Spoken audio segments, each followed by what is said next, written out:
Hi, this is Anna Wingate Lou Curtis. and Levi Curtis. so this is being recorded for our functions page of the website, which is obvious to you because you just clicked on a link on the functions page of the website. But one of the things we want to talk to you about is creation and creating. Sons of God create. If you are in Ecclesia, you're going to find out eventually that creation is going on with regards to the relationship of the people in your group. Now, creation can happen through government, it can happen through worship, or it can happen very directly. The reason I have Lou and Levi here is because they are the artists sublime, believe me. Well, you know, we have a good time picking on each other, but the truth of the matter is they are exceptional artists. Now, creation doesn't have to be art. It could be gardening. It could be raising your children. It could be knitting. I know one lady that raises butterflies and moths. It's amazing. But what we want to do today is explain to you a little bit about creation and creating and encourage you to become intentional and to do some creation and creating. So the first question I got up for you guys, because I know people come over and visit you in your studio, and if you look into either one of their pictures, you will see that they're sitting back to back across the room. You can see Levi's head behind Lou, and the phone's ringing. Hello, it's not me calling you. And you can see Lou's head behind Levi. So they're, day after day, they're in the same space, which means they must really love each other to be in the same space all the time. Yeah, so, we share the same studio. Yeah, you do. And periodically you invite people into your studio, and that brings up the first question. So do you teach art? No, we don't teach art per se. We simply create a safe environment here for up to 3 people who are invited. We're not an open studio. And they pick the medium they want to work in, whether it's, I don't know, color crayons, color pencils, paint, whatever they wish to do. They have a work area, and we all get down to what each of us as individuals wants to do. The rich part is the conversation that transpires between us. How was your day going? Where are you with your walk with Father God? Oh, that's an interesting piece of art. Are you willing to share with me what is going on with that? So, yeah, we don't teach art. We simply make an environment conducive to people's creative flow happening. Levi, you look like you're thinking something. Do you have input into what Lou said?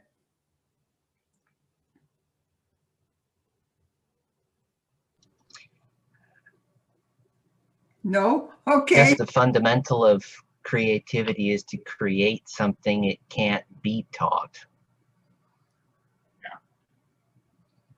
People can teach techniques, people can teach skills, and the person being taught can practice those skills.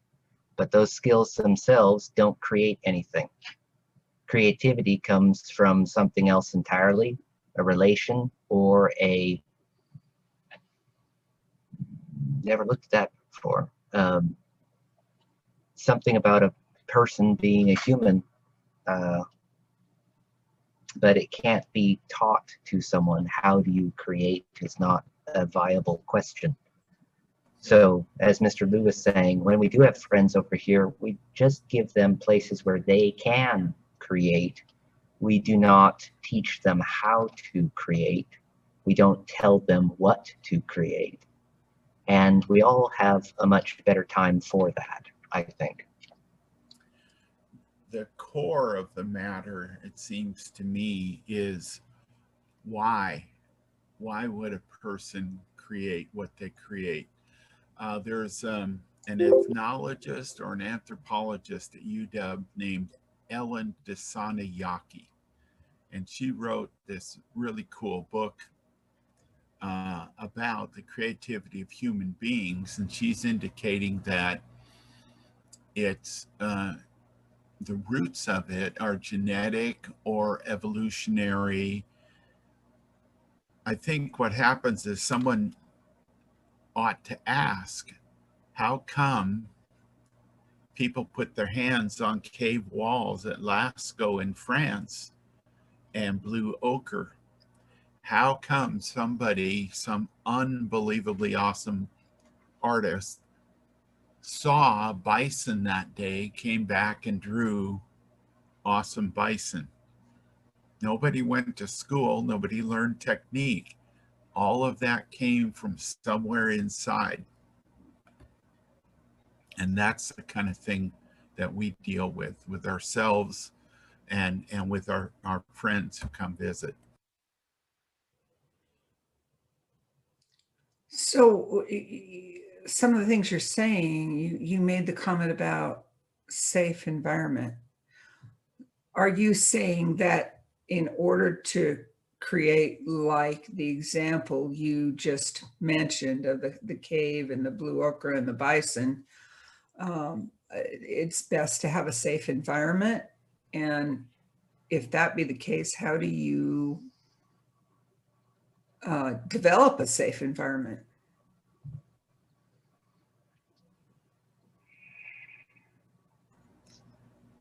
Okay, since he's thinking up something, I would say the heart of that is relationship. All the people who have been guests here at our studios are people with whom we have deep, abiding relationships. So that's the first level of safety. The second thing is somewhere along the line, they got the idea that we don't judge or assess or criticize what they're doing as an artwork. You know, this isn't a class where we say, oh, you could draw a petunia better than that. Go back and try again.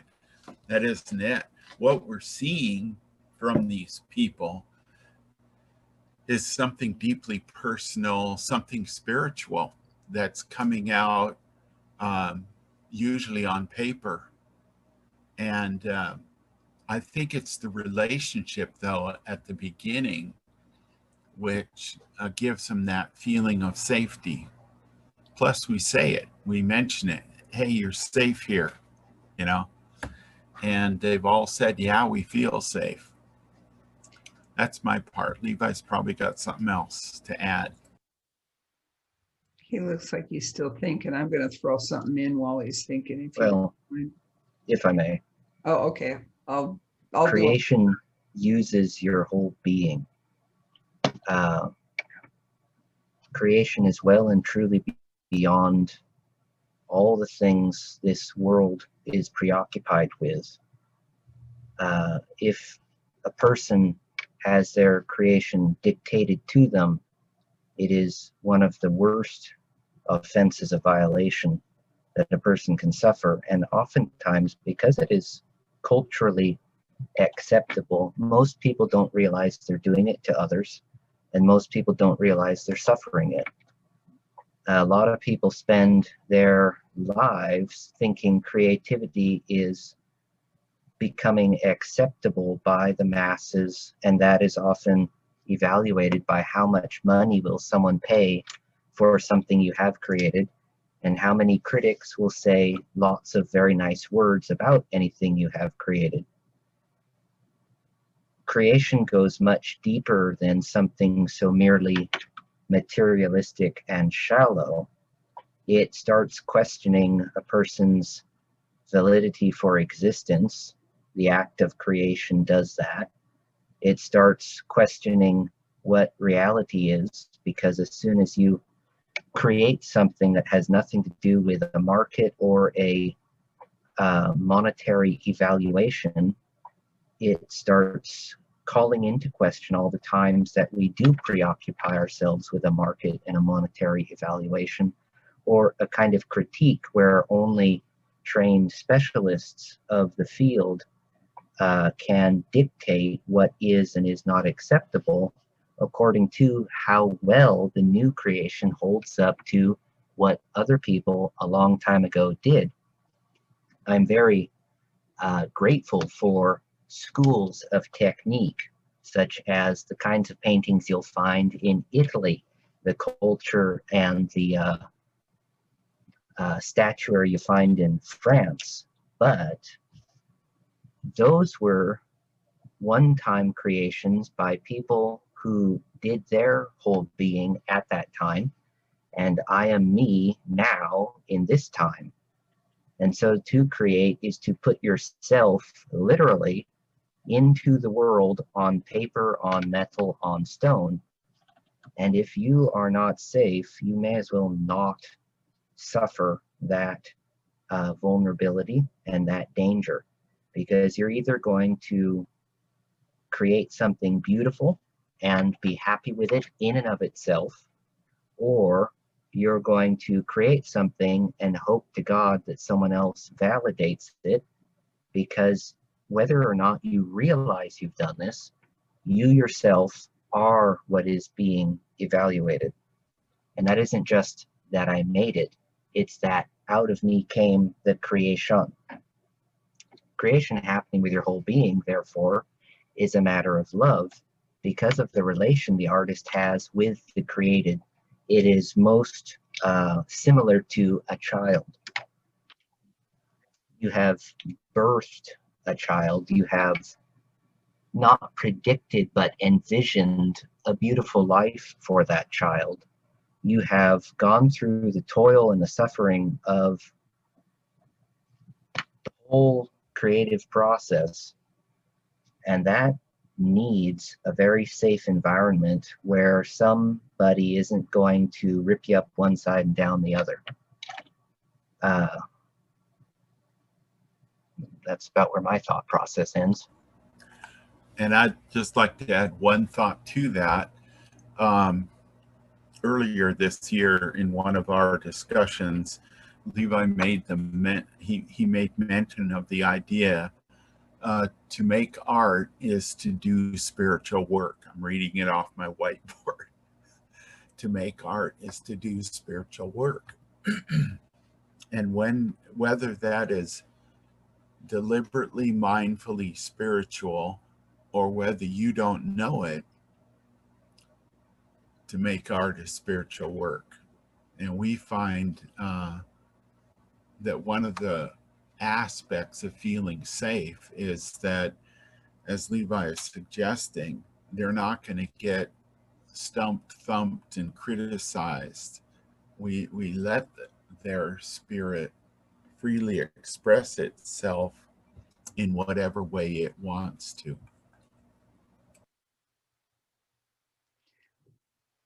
Yeah, I had some thoughts with regards to safe environment. In listening to you guys, a safe environment is relationship in action, which, my wholeness and healing practice, that's the exact same thing. The more intimate, the more trust provides the safe environment. And I can think of two instances where the one time I was working with a man who's a Christian leader in our area, and we'd been meeting for a while. I'm going to say 2 years. And one day he says to me, and you could just see the hard swallow. He says, "I have homosexual tendencies." And in my head, I'm thinking, and I was waiting. And he's like, aren't you going to respond? I was waiting for you to say more. Well, aren't you shocked? No. I just see an issue we have to work on together. I can't tell you how much. I mean, he was just like, he'd probably been wanting to talk to me about it for a year. And the response, his physical being was just, same thing I had in our area in the Northwest. I had a woman worship leader come to me, and I just knew she was just filled with shame. And finally one day she says, I have a demon. And the same thing, she's waiting, and I'm like, and well, I'm visible in the community and all these things, and I shouldn't. I should be more than mature than that. And I'm like, well, let's get rid of it. And she goes, you're not shocked? Why? It's a case of deliverance. But I mean, I'm so filled with shame. Well, let's get rid of it and you won't be filled with shame. And she's like, you're really that loving and accepting? And I'm like, right about now, I've heard it all. And so I'm taking those analogies and applying them to what you guys are saying, and thinking in my head that creation then means the safety, means the more intimate the relationship, the safer and easier it is to create. Which brings us back to, I haven't mentioned that, but now I've said it many times now, Northwest Ecclesia, I would go, why are we this bunch of crazy artists? Why, writers and musicians and then I learned from some teachings on the brain that creation opens the brain to possibilities and limits fear. It's so important. If we want to go on in our relationship with Christ, in depths, in an intimate love relationship, we have to be willing to be open to creation through us, and that takes relationship in God. Go for it, Levi. What do you think the cosmos is in regards to all that's just been said? It is a creation. Its function is creational. Every new day is a new creation. Every new choice is a new creation. The act of free will is to create.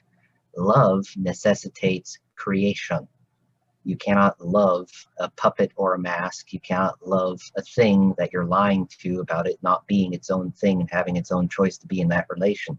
This necessitates creation on the most basic and fundamental level of reality. That's my point. Well, Second point. So all the things we've been saying about relation and about honoring other beings as a being and not meddling and not controlling and not devaluing are linked intrinsically into this fundamental reality of reality. It's actually one of the fundamentals of existence, because every time the reality God created tries to act out of order with that fundamental, it breaks down. That's what we call the fallen world. It disintegrates. Every being can't be their whole being. They don't like each other. The relations fall apart. The ability integrates into horrible things that no one likes to participate in. So everything moves back toward creation, not just in the I'm an artist, I draw pictures sense, but in the far deeper, applicable to all beings as a fundamental of reality and existential existence itself. There's my point. he's getting good. He's getting succinct.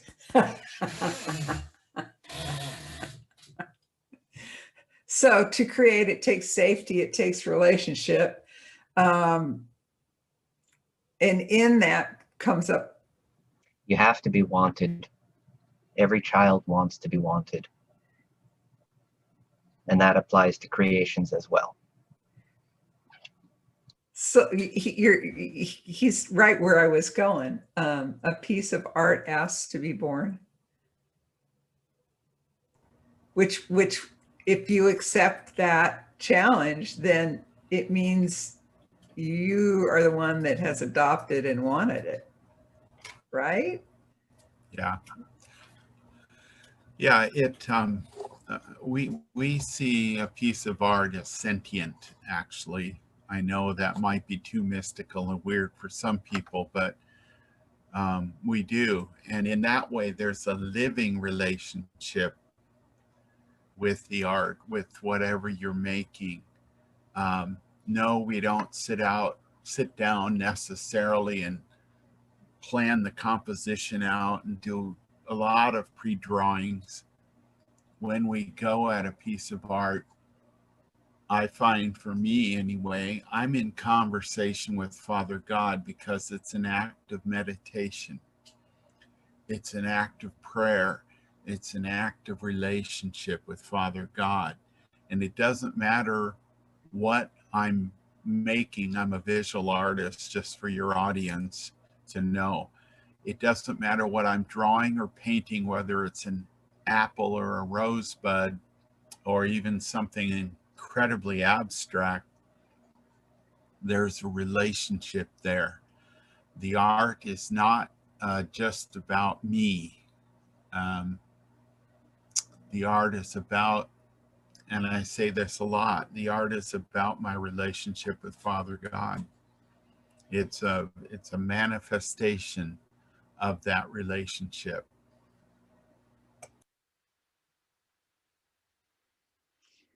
Well, and that's what somewhere in here I wrote down, it isn't so much about the art. It's about the relationship with others and with God. And actually, the act of the whole thing, the whole picture of the relationship, doing it with others and creating, moves us into the supernatural. Yes, it does, especially in the conceptual abstract work that I do in these days. It's very, very much in the supernatural, because it is so meditative, and I trust Father so much that he can invite me into places, reveal things to me that I can express either visually or writing in my journal, that I couldn't get if I sat around thinking about it and planning it. In that way, I have a thought that's trying to get away from me. Yes, in that way, the process of making art is transformative. I have, most of my prayerful conversations are with Father God in my journal. I'll have a lot of prayerful conversations with Father God at the art table when I'm doing visual art. Those conversations transform me in some way. Father shows me something that he and I might want to work on and get rid of, might want to celebrate, might want to worship about. All of that kind of thing happens in the making. Another point to add is that for your viewers, you probably have explained to them what a bench is. Levi and I are a bench of 3 with Father God as the third person. Anything we're sharing with you today isn't because he and I are so smart. It's not it at all. Father God talks to the both of us as individuals and then in our conversations together. And that's where this revelation to make artists to do spiritual work comes from. For example, just one example. So you can see the rich aspects of relationship We love God with our whole being, and we love others. We love one another as brothers. Father and son disappeared a long time ago. Now we're just a couple of brothers, if that's helpful. But it is, art making is transformative, whether it's writing, painting, drawing, dancing, anything. It's transformative. I've heard many artists, whether they're a writer or a painter, say this. To break all, you have to learn all the rules before you can break all the rules. So we're not saying do not go take classes, go take classes. But when you come together in a relational workshop, let the relationship flow and let the love for one another and God flow. And that brings me to another point. Levi is a master at throwing all the rules out. Do you remember when he got the violin? Okay, he did everything and anything to make sound out of that violin, except hold it to its string and use a bow on it. And Levi, when you do those kinds of things, when you pick something up and say, you guys, you need to know that these two, yes, they're exceptional artists, but they're also musicians. And so, I mean, time and again, I've seen you pick something up and you're looking at it like, what sounds will come out of this? Levi, do you have relationship with inanimate objects, or is that just you and Father flowing through the thing as a tool? It begins as a tool in my youngness. That's how I began. Later, I begin realizing I'm a gift to the rest of the cosmos. The whole cosmos is a gift to me. Every being God created is a gift to every other being. So the instrument itself is a gift from another human. Someone with a skill to make an instrument did so.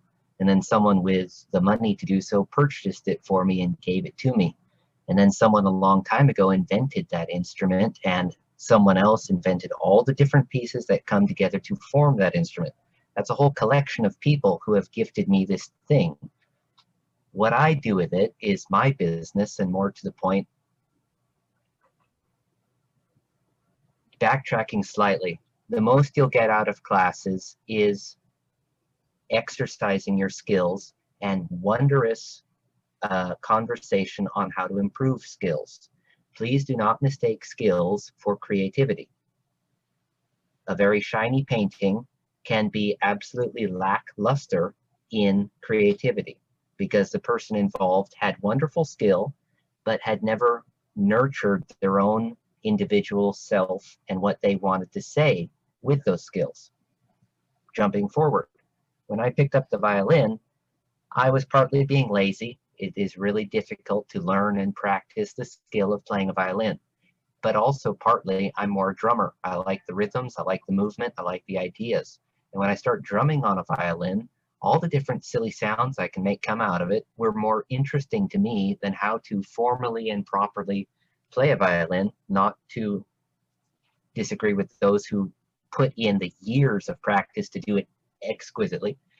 But for myself to express what and who I am, I had to drum on it. For myself to exist as I was created to be, I have to be me. I can't creatively be others because that's a violation. I am being used to forward someone else's own idea of what a thing should be. And in doing so, I cease to exist. I cut off everything God intended for me to be. I cut off everything I already am. I cut off everything I would have done for others. And while I might execute perfectly a violin, only the idea of the people who instructed me how to do it is coming through. Nothing of my own unique spark is present. That's not enough for me. that brings up the idea that it is possible to make art of any kind. You can sit and play a piano. You can, you know, play a violin. You can do all kinds of art, but it's a dead art unless it contains something of the essence of the artist in it. And that isn't something you, you know, scrape off at bath time, put in a bottle, and then slather on the, you know, on the canvas.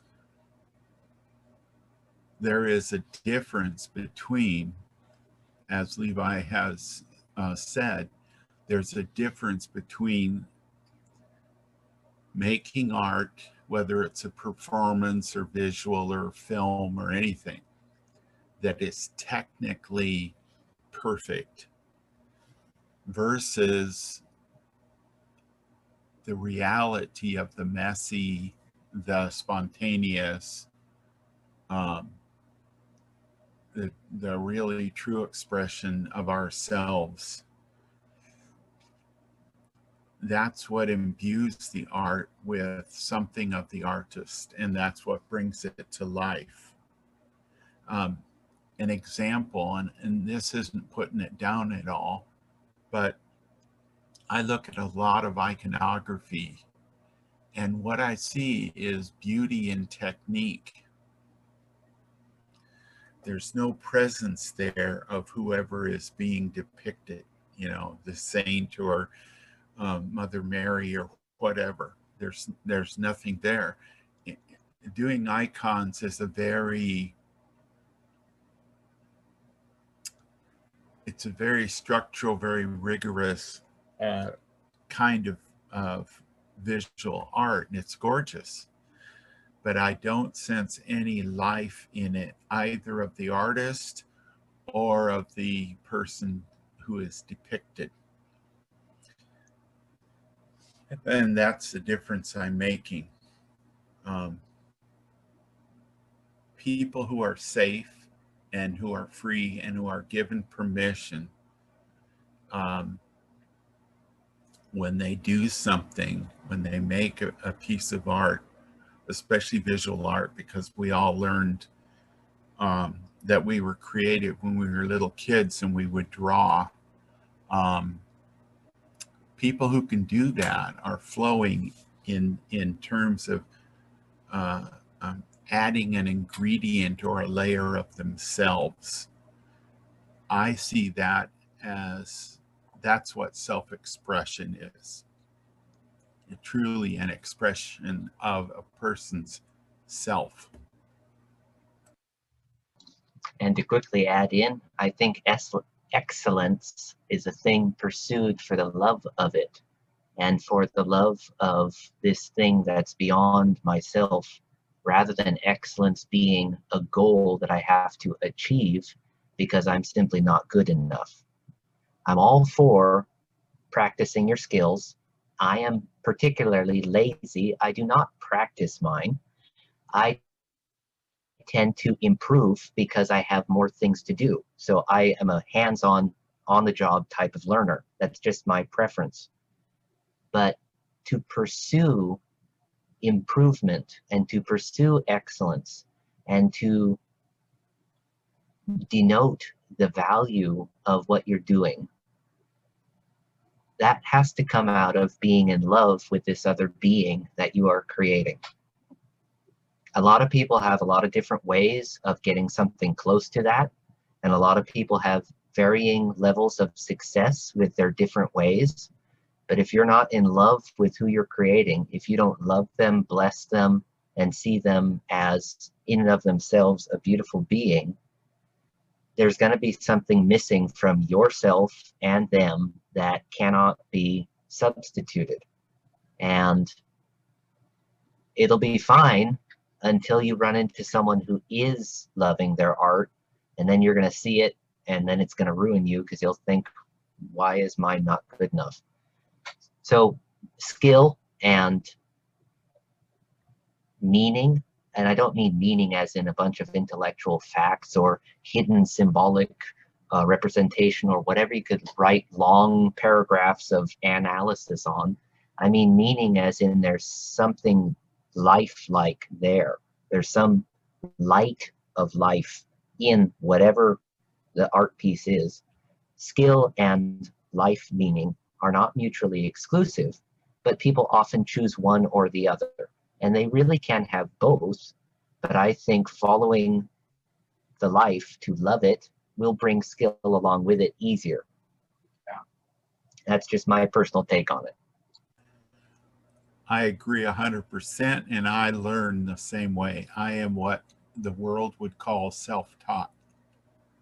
Yep. Not me. I have had tons of classes, and I need to be more intentional and spend more time doing art. But man, lately I get so wrapped up in creating videos and creating teachings and knitting. And let us not forget cooking.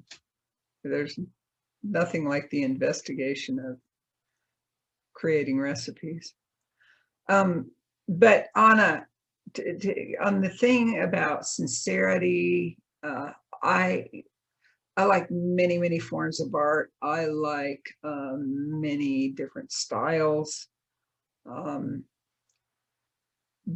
but the work has to draw me. The work has to catch me and draw me in. So I have two of her numbered prints. The picture behind me, the artist is a lady named Melinda Byers. That's a print, but the original is a watercolor. That's a watercolor. Isn't that amazing? It looks like an oil. Now that's one of the things that I find interesting, but if you get close and really look, it's a little girl saying her prayers over breakfast. But the face says sincerity of relationship, faith, and an awe of God. You have to get up and really look at the picture. Most of the time, very realistic paintings don't do it for me, because you might as well be painting a photograph. That's not. I'm going to show you another one, and I didn't ask permission, but I'm doing it anyway. Oops, I hit the wrong button. So people are looking at my, does anybody know the artist of this one?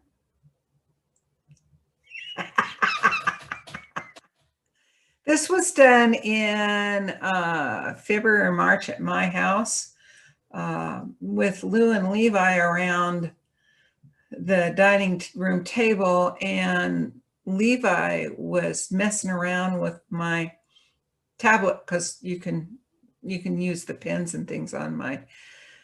I don't think it took him a half an hour to do this, probably less. But look at those eyes. Now the face on this one says to me, I have creation. I have the cosmos to contemplate, and it's all inside of me.